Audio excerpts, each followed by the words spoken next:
because they take risks around railway tracks. Talk to your loved ones about rail safety. Visit stoptracktragedies.ca.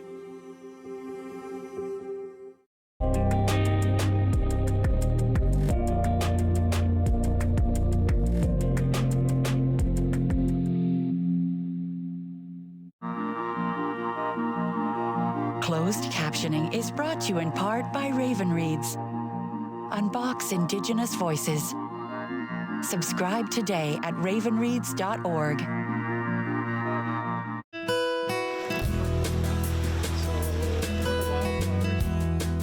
many trees the old arboretum has?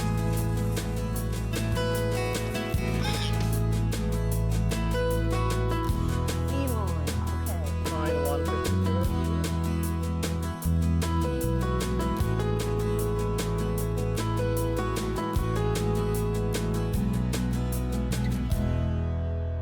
Welcome to the show. I'm your host, Krista McKee. Today we have stopped at AP Woodworking. We are on the Bruce Peninsula, the lovely Bruce Peninsula, and we are here with Al, the master of his craft in making furniture. So thank you for allowing us to stop in, Al. We are here with quite a pile of logs behind us. And I love woodworking. I wish I had taken it in shop as a kid, but I never did. But I admire people that are able to make fabulous things. We are standing in front of this pile of wood, so explain the different species of wood that you've got here behind us. Well, up front here, we have ash. Right? And then there's 3 logs here that are elm, American elm. This one, that one, and the one below it there. Right. And then the rest of these are all wormy maple or silver maple or ambrosia maple. All the same thing. Okay. I'm just fascinated that you're able to take all of this from saw log to furniture. So is there certain things that you look for in this pile of wood that you've got here? Not more so for diameter, depending on what I make. Right. Most of the time it's dining tables, and I usually like to have logs that are 24 inches in diameter so that I can get a 40-inch wide table out of it.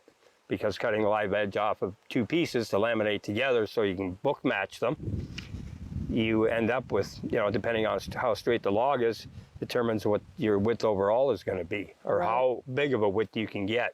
Right. And so you're looking for something that's solid in the middle as well? Yeah, absolutely, yes. Right, right. But that's not necessarily true, because I do a lot of epoxy work too. Any holes or cavities that are in the log, I fill them with epoxy. Oh. Yeah, and then sand that out, and then put my finish on top of that. And then put your finish. You'll see that in a piece I have in there. Okay. So how long does this have to sit here in the pile? It doesn't have to sit here for any period of time at all. Okay. As soon as I can get at it to mill it, I will.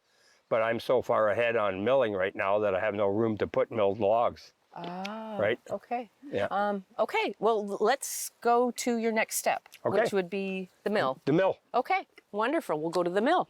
A lot of guys that are into woodworking, and they see my place and they say to me, you're living my dream. I know. It's been a lifelong dream of mine to have something like this.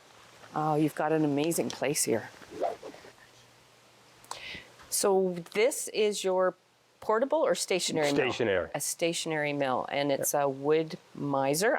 I'm sorry, I'm cheating. I'm reading what it says on it. It's an LT15 wide, so it's the version. It's wide, cuts wider than an LT15, so I can cut up to 36-inch diameter logs. Wow, that's quite a width. Yeah. Yeah. Now the band is something that goes around that the cutting material. The saw blade is right there. Yeah. So what is the length of your band saw? I'm not sure. It's off the top long. of my head. Yeah, it's long. It's long. 270 inches, I believe. My goodness. I think. I can't remember for sure. Right. So it goes around on a pulley system that this is going to. There's band wheels in here. Right. Okay. Oh. Oh, so it does run across. And this is a brake here. So when you start this up, then what is the tank over on the white? Yeah, that's water. So that feeds down into here when I turn it on.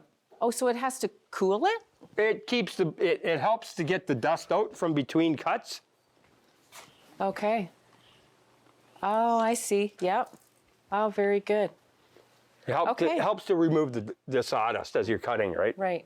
So when you lay the log then on your mill, is there certain things you're looking for? Yes, always. Always look at the ends for if there's any cracking in them and cut horizontal with the crack. Put the crack horizontal on the mill. Ah, okay. Right, so you don't have a crack in each piece. Right, right. So then it's cut and then it goes to another step first. So can we see how this works? Yes, I'll start her up. Okay, wonderful. I brought my hearing protection, so Yep. we got to be safe.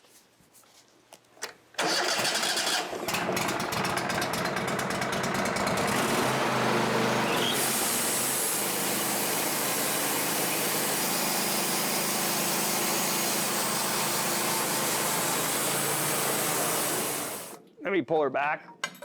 So you hit a nail. It felt like it. Well, that's what happens when you get your logs from arborists, eh? They come from people's backyards, and people love to nail things into trees. So I'll tell you, there's no nails in there. And then when the trees have 50 years old, and you ask them, how long have you lived here? And they say 10. Well, how do you know that somebody else didn't nail the nail in there? That's right. Oh, look at that. More in here, too. Another one in here. So even though this was dropped off, Now I got not thinking there was nails in it, and there is, what does that, that's detrimental to your cutting blade, isn't it? Yeah, it's still sharp. I can still get another cut out of it. Not every nail will destroy the blade. This was just a real small one, so, but there's a lot more material in here.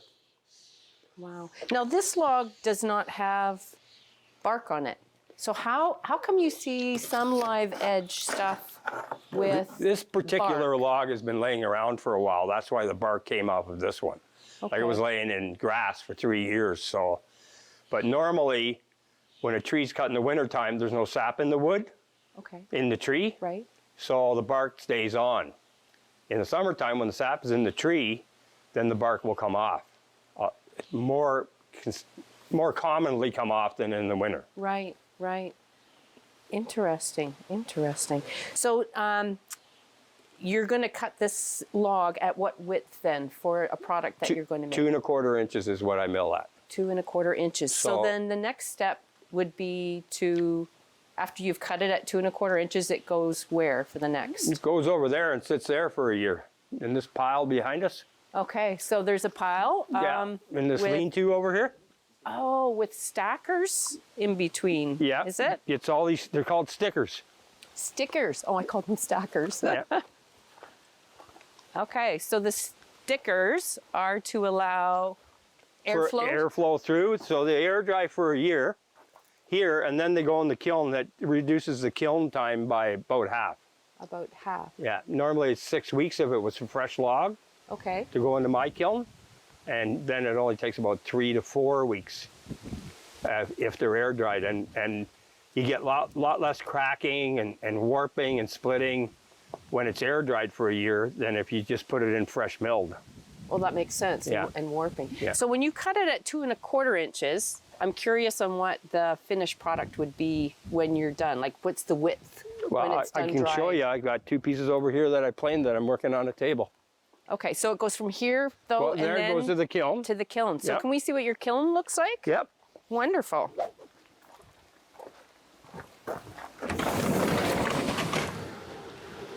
Oh, that's toasty in there. Yeah, she's warm in here. So I've got some like coffee table sized pieces here. The back 2 piles are walnut. This is walnut. See how the bark's gonna all fall off of this? Yeah. And the bottom pile is that wormy maple. Oh, and look at the difference in the color, Yeah. the natural color. Dehumidifier's exhaust is heat. And it's insulated in here. Right. So in the summertime it gets to 120 degrees in here. Just from Just from that. dehumidifier. Yeah. Oh my gosh, I was thinking that it would be propane fired. Well, I do or have a heater there something, but for earlier in the year and later in the year, like early spring and late fall Right. kind of thing. But other than that, after that, I shut it down for the winter. Wow. There's no sense to try and keep it warm. It takes so long, and you're burning so much energy. It's just not worth Yeah. it. Yeah. Oh, I can't imagine it's just the heat from a dehumidifier Yeah. that's heating that. Yeah. Because it's What's the temperature inside? Well, it came down now because we had the door open, but it's still 100. It's still 100 degrees. When I looked this morning, it was 120, even in this weather. My goodness. And it's only 20 degrees out today. Yeah. Yeah. Amazing. Yeah. Oh, goodness. Okay, so the wood then leaves here Yeah. and goes where next? Over to the shop here. Okay, back to the shop. So then they get stacked up in here, and they're all stacked in logs so that you can take pairs when you make a table to book match.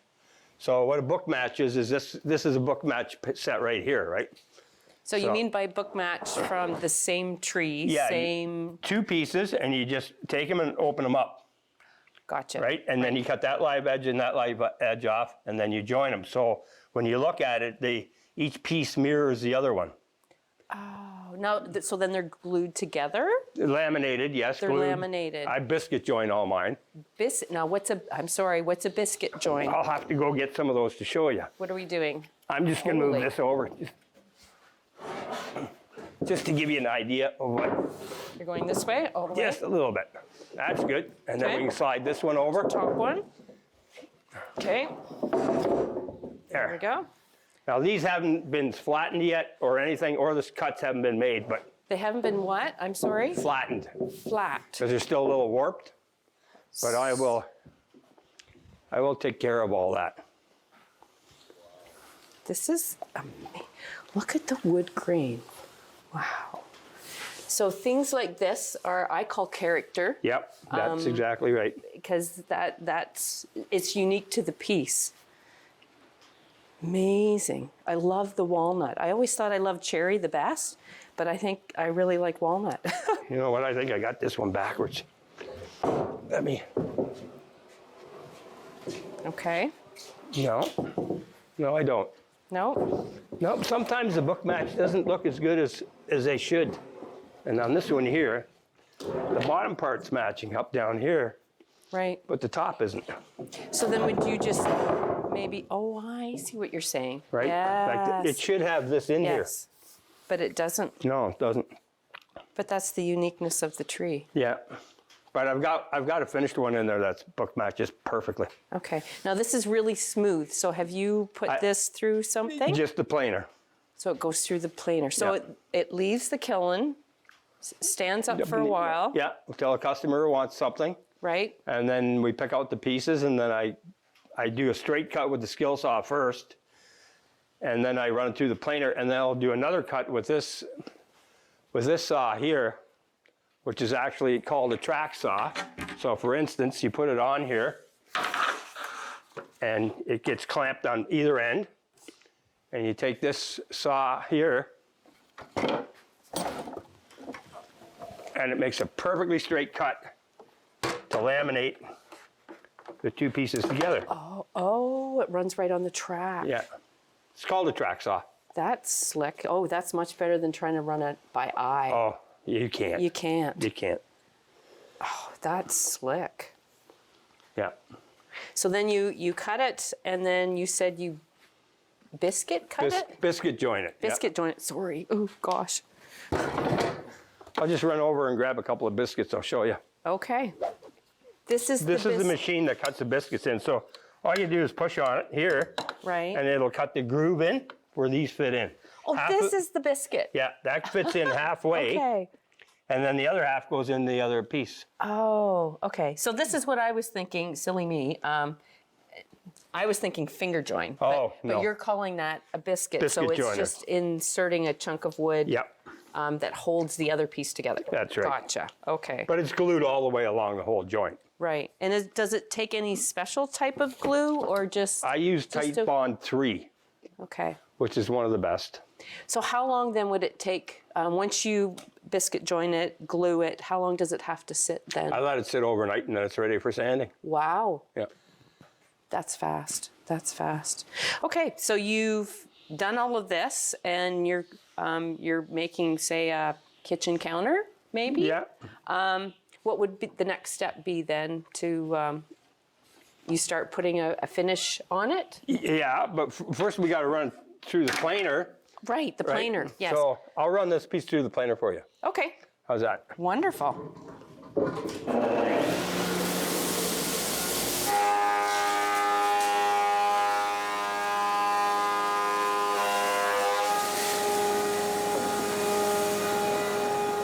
So this is Wormy Maple, and you can see all the little wormholes in here. And it's smooth. And that's smooth. the worms are what causes this coloring in here, what gives it that ambrosia. Oh. Normally silver maple is just like this, just white. But those worms cause it. And for the most part, silver maple, like has worms in it, grows in a wet area.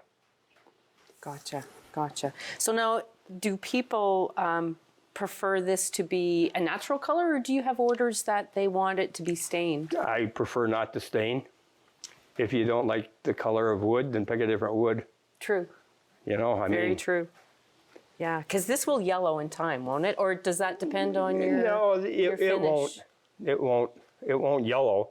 The finish won't yellow, like the product I use doesn't. So. Right. Right. Now you make countertops out of this. Mm-hmm. So is there anything special that you have to do? Kind of taking a step back that you talked about at the other table where you would cut it, biscuit join it, right? Mm-hmm. So then you're going to make the proper width for a countertop. Is there something special that you have to do with this so that it can handle the durability that's needed for a countertop? No, it's just the finish that's on it. It'll hold up. It takes 2 weeks for that product to cure. It's dry to the touch after a few hours, but it takes 2 weeks to cure. And it's just like any other countertop. You got to use a cutting board, right? You shouldn't cut on the counter itself. Right. But the nice thing about the product I use, and a lot of the other ones as well, is that when it's it loses its sheen on it, then you just put another coat on it and follow the instructions, and it'll just be just like the day you installed it. Yeah. Yeah. Yeah. This is just so cool. So what's the next step then? The next step would be to cut to use a track saw and cut straight edges, right? Right. And then if I'm making a countertop, for instance, they're usually 25 to 25 and a half inches wide or deep. And then I would laminate another piece on the back of here, a smaller piece. And then we would take it in the shop, sand it. Right. And then I would cut it to length. That would be the last thing I do. I always cut it to length at the very end before I finish. Wow. So right from log to finished countertop would take about how long? For just a straight 8-foot piece countertop, Yeah. 3 days. My goodness. At the most. At the most. Yeah. It's the time is for the oils to dry before I can put the second coat on. Laminate one day, sand it, and cut it the next day, and then get a coat on that day, and then put a final coat on the next day. So it's amazing. Yeah. Yeah. And that is if you've got everything in stock and it's something that's already kiln drying. So definitely, I know my dad always used to say, measure twice. Yeah. No doubt you probably measure more than twice. Yeah, quite often I do, and then it still isn't right. Dear. Okay, can we have a peek at some of the stuff that you have? I've only have one finished piece here at the moment, but it's this way.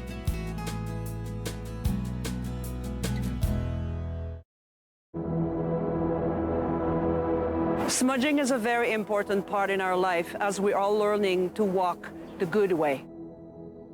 When we smudge, we use the sacred medicine, the white sage, the sweetgrass, the tobacco, and the cedar. It cleanses negative energy and replaces it by a positive energy. When I smudge, I cleanse my end and my eagle feather and start cleansing my breath to have better words. I will smudge my eyes so I could see the better things offered to me. I will smudge my ears to hear the good thing that people have to say. I will smudge my hair to have good thinking from my head. I will bring the smudge to my feet so I could walk in respect with our Mother, the Earth. Smudging is the way we give our prayers to connect our spirit to the Creator. We express gratitude for the gift of life, the learning, and growth.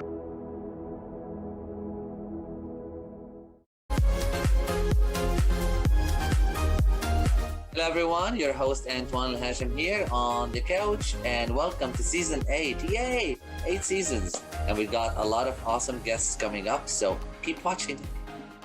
What kind of show do you want to see on Rogers TV? What interests you? Log on to rogerstv.com, fill out a show proposal, and tell us about your segment idea. We want to know what you want to see. Rogers TV, only on Rogers.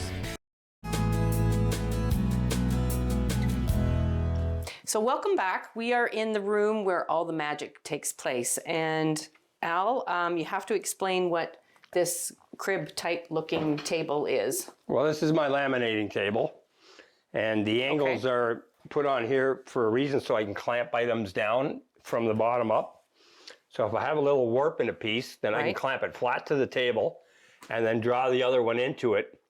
And if the grains are up, if one grain is up and one grain is down, once the biscuits are all in and it dries, then it'll stay flat.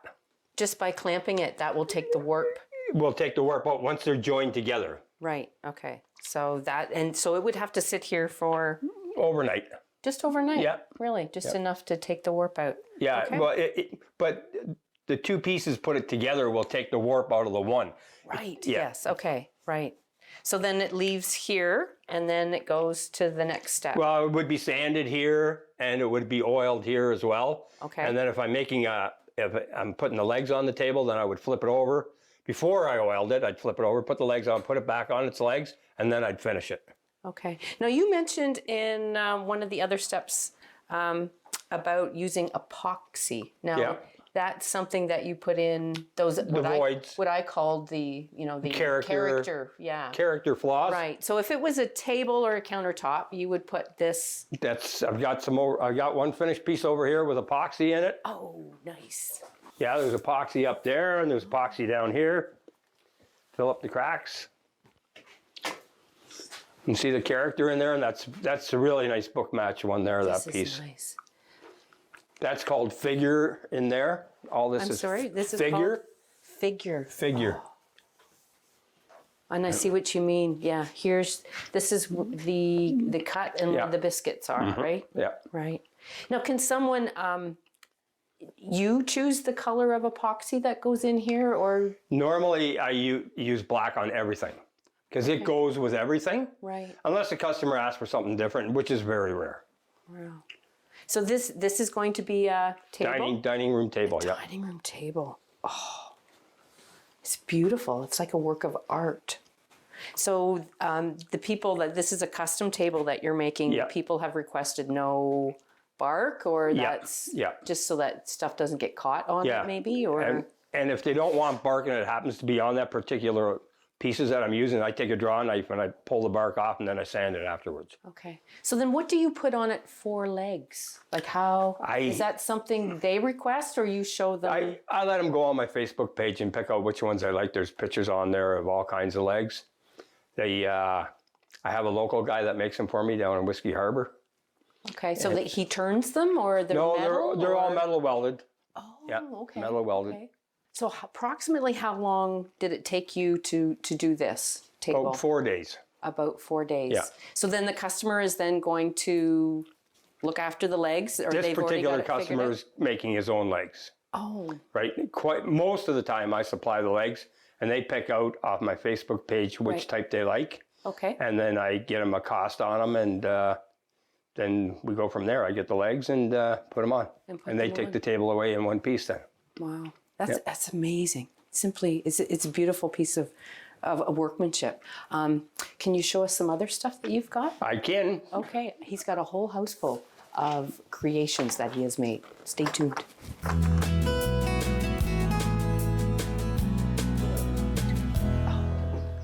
Wow. And of course you have made all of the stuff in your kitchen. I love your table. I love the legs. Oh, yeah, where are the legs of the table from? The legs are made down, I get them down from a guy down by Orangeville. They're cast iron actually. Let me pull the chair out for you, you can see him a little better. His name is on them too. John Lenders. I love it. It reminds me of a treadle sewing machine and the legs on the end of a treadle sewing machine. Beautiful. So you have made What, you've made everything here. Yes. Oh my gosh, the trim around the doors is all live edge with the bark still on it. Some has bark, some doesn't. Oh, that is so unique. So you have to tell us how this has all come about. You've built all of this yourself? Yep, except for the framing and the drywall, of course. I didn't do that part of it. When did you start? 2 years ago. Wow, you have accomplished a lot in 2 years. Like I know, especially if you're doing custom orders and still trying to. I was very busy that 1 year. Very busy. Building your house as well. So you've had a vision. You've done all your own countertops with, and you've got different types of wood, and even a backsplash on your kitchen countertop, which is, it's just stunning.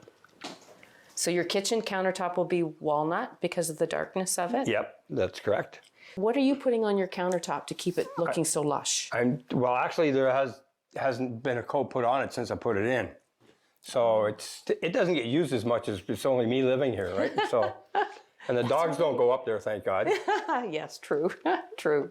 Yeah. But it's gorgeous. Can I just slip over and have a peek? Now you've left some of the bark on this, which really provides a nice character. I like that. When you clean up walnut bark, it gives you a nice, nice finish on it. You get lots of different colors in it. Beautiful. And then so you've glued your backsplash on with a biscuit cut again? No, not in this case. I didn't. No, I just screwed it from the back. Okay. And your shelves, you've made all of that as well? Yep, they're floating shelves. Very nice. And that's the in thing right now. It is the floating shelves. So people can custom order this as well? Yes, they can. Amazing. How in the world did you ever get involved with woodworking? My father was a carpenter, actually, in Germany. He was a master stair builder, so he made a lot of circular staircases before we immigrated over here in 1960. And then he became a trim carpenter, and that's what he did, trimmed houses. He made the stairs in houses. He'd make the kitchen cupboards, and he'd trim all the rest of the house, doors, windows, baseboards, wainscoting, whatever was needed, even the decks. And he dragged you along and taught you the craft. Yes, he did. He got you started. Yeah. Wow, amazing. Great family history. I wish you could do my kitchen, but this living room is stunning. I'm in awe of your coffee table, and I love the little bow tie that you've got, and the legs are so unique. Your fireplace is stunning. What is the wood that you've used on the ledge? That's ambrosia maple, wormy maple. Wormy maple. Yeah. Oh, it's absolutely stunning. And you made that fireplace? I did, yes. The whole thing? The whole thing. The whole thing. Yeah, it took about a month to put all those rocks up. Wow. Al, you're a man of many, many hats. How did you end up here on the Bruce Peninsula? Well, I've been coming up here since I was probably about 14 or 15 years old, but always went up to Dyer's Bay. Right. And then when I sold my business in Kitchener, I decided I wanted to come over to this side, and I bought a place in Pike Bay. I had a log home over there. And then I got divorced, and I ended up with this place. It's beautiful. It's started all over again. It's absolutely stunning. This home is gorgeous. If people wanted to get in touch with you, what's the best way to do it? My Facebook page. Okay. Which is AP Woodworking, 2 words. 2 words, okay. Yeah. And my phone number's on there, my address is on there. Everything's on my Facebook page. Wow. This has just been an absolute eye-opener for me. I am just amazed how you're taking a saw log to furniture. So you are a true craftsman. So thank you very much for opening your home to us. And we will see you again next time on Wandering Grey Bruce. Call the Rogers TV viewer response line, email us, or connect with us on social media.